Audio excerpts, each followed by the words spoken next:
دیکھیں، انسان جب ماں کے پیٹ میں تھے نا، جب میں اور آپ، جب انسان ماں کے پیٹ میں ہوتا ہے، وہ اس کے جسم کے بننے کی جگہ ہوتی ہے۔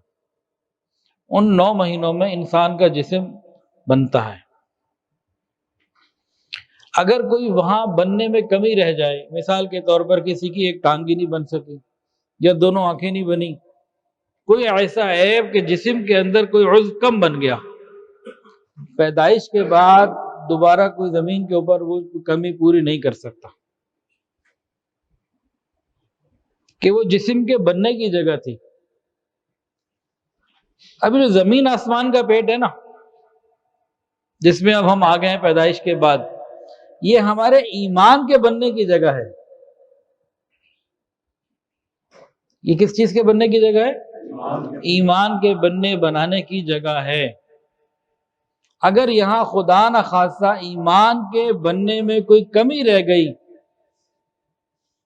تو یہ کمی قبر کے پیٹ میں جا کے پوری نہیں ہو سکتی۔ جس طرح دنیا کے پیٹ میں آ کر اگر پیدائشی طور پر کسی کی ٹانگ ہی نہیں ہے، ایک ہاتھ نہیں ہے، وہ دنیا میں آ کے نہیں لگ سکتا اس طریقے سے۔ پلاسٹک کا لگا لیں وہ ایک الگ بات ہے، لیکن وہ اصل چیز نہیں ہے۔ اسی طریقے سے زمین اور آسمان کے پیٹ میں اگر ہم نے ایمان پر محنت نہ کی، ایمان نہ بنایا، تو قبر کے پیٹ میں جا کے یہ کمی پوری نہیں ہو سکتی۔ اور موت کب آ جائے، کب قبر میں چلے جائے، کوئی پتہ نہیں۔ امام غزالی رحمۃ اللہ علیہ فرماتے تھے، اے دوست تجھے کیا معلوم کہ جس کپڑے نے تیرا کفن بننا ہے وہ مارکیٹ میں پہنچ چکا ہو۔ ہمیں کیا پتا کون سی رات کس کی قبر میں آنی ہے، ہم تو نہیں جانتے، لیکن آنی ہے۔ تو یہی وقت ہے ایمان کے بنانے کا۔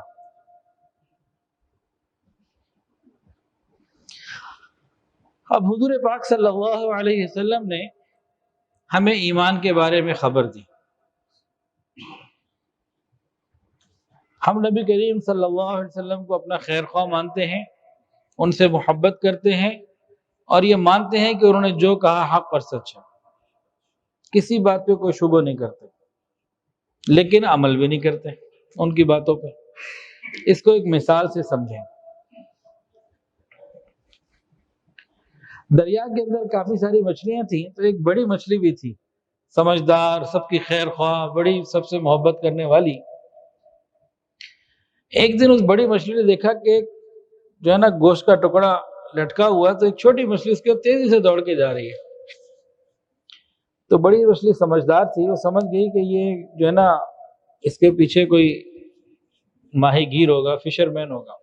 اس نے چھوٹی مچھلی کو کہا، دیکھو بھئی یہ نہ کرو، یہ والا گوشت کا ٹکڑا مت کھاؤ۔ کہا میں کیوں نہ کھاؤں، بھوک لگی ہے۔ میں کہا دیکھو بات یہ ہے کہ اس ٹکڑے کے اندر جو ہے نا کانٹا پھنسا ہوا ہے، کانٹے کے ساتھ ایک ڈور ہے، اور ڈور باہر دریا کے باہر ایک ماہی گیر ہے، فشر مین ہے، اس کے ہاتھ میں ہے۔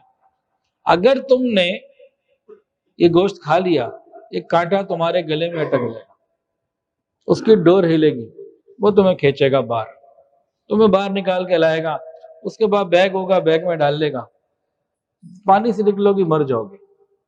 پھر وہ اپنے گھر لے کے جائے گا، اپنی بیوی کو کہے گا دیکھو آج میں بچوں کے لیے مچھلی لے کے آیا، اور اس کی بیوی تمہیں شاپر سے نکالے گی۔ سب سے پہلے تو تمہارے نا کھال ادھیڑے گی، اس کے بعد ایک چھری ہوگی، تیز تمہارے ٹکڑے ٹکڑے کرے گی، پھر مرچ مسالے لگائے گی۔ جب وہ رچ بس جائیں گے، پھر جلتے ہوئے تیل میں، گرم کھولتے ہوئے تیل میں تمہیں ڈال دے گی۔ جب تم فرائی ہو جاؤ گے، اس کے بعد وہ باہر نکال کے دسترخوان لگا کے ان لوگوں کو بلائے گی، سب لوگ آئیں گے اور اپنے 32 دانتوں سے تمہاری بوٹی بوٹی چبا چبا کے کھا جائیں گے۔ اب یہ ساری تفصیل اس بڑی مچھلی نے بتائی ہے، اس چھوٹی مچھلی کو صرف ایک چھوٹے سے گوشت کے ٹکڑے کے نظر آنے پہ۔ یہ چھوٹی مچھلی کہے کہ جی میں ذرا دریا کا چکر لگا کے دیکھوں، کدھر ہے یہ مچھلی والا، کدھر ہے اس کی بیوی، کدھر ہے وہ تیل کھولتا ہوا، کدھر ہے وہ چھری اور مرچ مسالے، کدھر ہے وہ 32 دانت والے۔ اب بتائیں سارے دریا کے وہ چکر لگاتی رہے، اس کو کچھ نظر آئے گا؟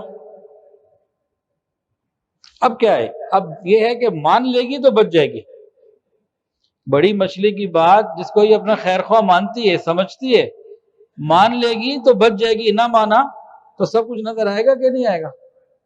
آئے گا نا۔ بس یہ سادہ سی مثال ہے۔ حضور پاک صلی اللہ علیہ وسلم نے سب کچھ بتا دیا، 5 وقت کی نماز کی پابندی کرو، نگاہوں کی حفاظت کرو، حلال کھاؤ، احکامات بتا دیے۔ نیکی کے راستے پہ، میرے راستے پہ چلو، جنت چلو، پہنچ جاؤ گے۔ نافرمانی کرو گے تو جہنم کی سزا ہے۔ تو نبی کریم صلی اللہ علیہ وسلم نے پورے طریقے سے بات سمجھا دی۔ اب ہمارا بھی یہی ہے، مان لیں گے تو بچ جائیں گے، نہیں مانیں گے تو نقصان اٹھائیں گے۔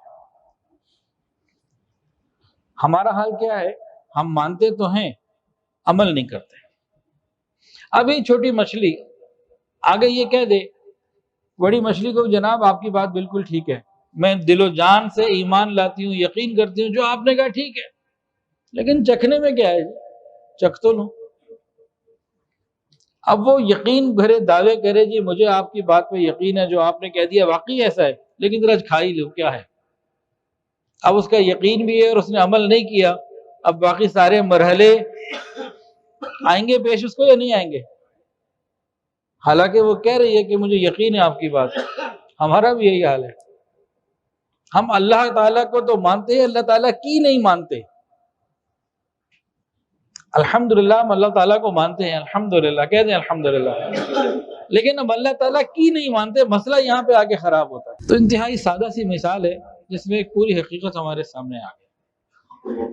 حضور پاک صلی اللہ علیہ وسلم کی ذات مبارک وہ ذات ہے جس نے اللہ رب العزت کا دیدار کیا شب معراج میں، جنت اور جہنم کو دیکھا، ہمیں آ کے ایک ایک بات کی اطلاع بتائی۔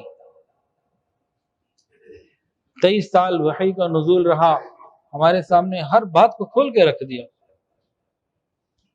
اب ہماری ذمہ داری ہے کہ ہم بات کو مان کے چلیں۔